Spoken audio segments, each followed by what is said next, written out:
Hi and welcome back to Desktopia, and today I'm here to talk about the new DLC, The End of the Road. And there are some big changes in this DLC and I want to go through them with you just to show you some of them. So this DLC contains one map, but it's a massive map. And I'm going to walk to the end now to show you how big it is and some of the new things you're going to encounter while playing it. So here's a grove. You've seen these before, but on this map there are three of them. And as you know, there are three different types of hunters. And so the low level hunter will go to the low level grove, the medium to the medium level, and the high to the high level.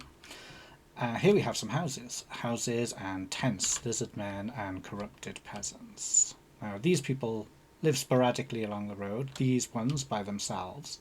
But the upcoming ones, they're based around a stronghold. Now, on all the old maps, there was just a single stronghold, but on this one there are 12, and each of them are protected by a small number of people and can spawn their own specific enemy types. So the crypt, throwback to level 1 of the original Desktopia, spawns just skeletons and spiders because it's fairly early on. And so there are 12 of these. And fairly spaced out is the second grove.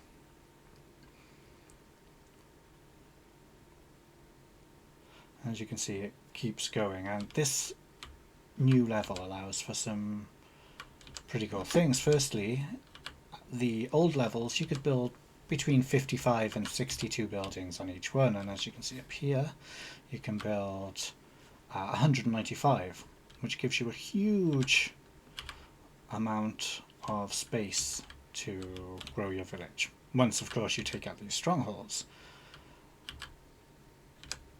As you see, the road just keeps on going. What I like about this is when we originally envisioned Desktopia, here's the last grove. When we originally envisioned Desktopia, we wanted to create one long road, something that people could build along.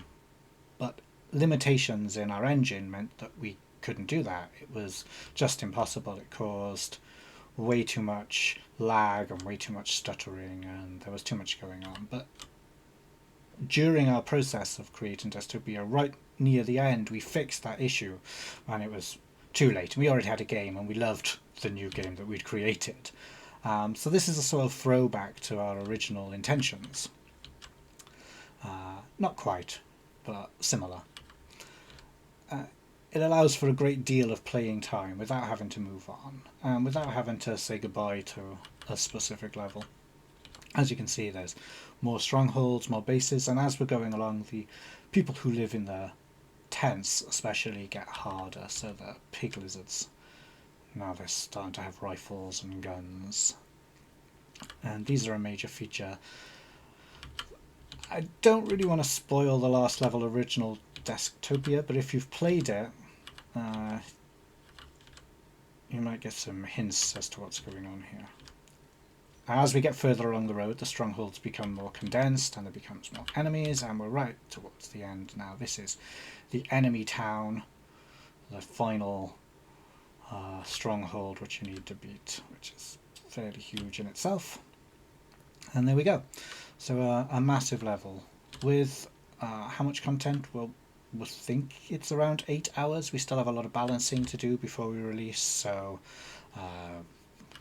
somewhere around that.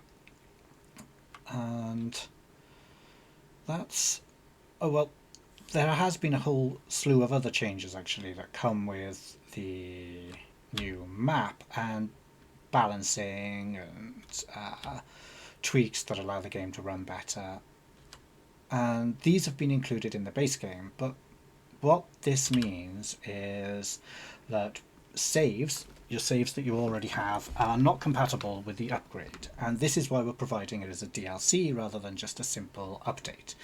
As a DLC, we can allow the saves for the end of the road and new save games that you start on the base game to be stored in a separate location. So should you upgrade to the DLC, play the end of the road, and then decide you want to go back to the previous version just to finish your old saves, you can just by uninstalling the DLC through Steam, which is a really simple process. And I think it's a fairly good compromise. There was no way of creating this new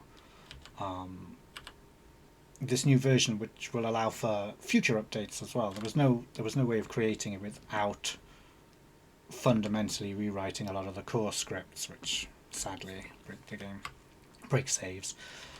But I don't think it's too much of a problem with the DLC, with making it a DLC. There have been a lot of changes to buildings balancing, such as the wine press, which now you can build 5 instead of 4, but they only increase the gold payout by 2. Gold is increased elsewhere by your peasants travelling back and forth. This creates more of a need to keep your peasants happy, because happy peasants move faster and don't go on strike and give your town more gold. Obviously, you can still use difficulty levels. On this, on the end of the road map, the huge map, the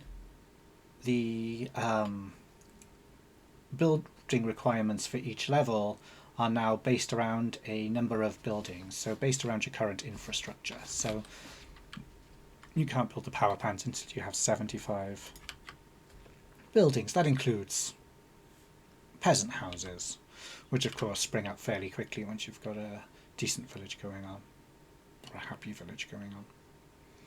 And that's about it. I think I've covered most of the things in here. There's probably loads more, but I'll put out written documents concerning that. Anyway, thank you for listening, and I'll get back to you with more updates and a release date soon. Thank you. Bye.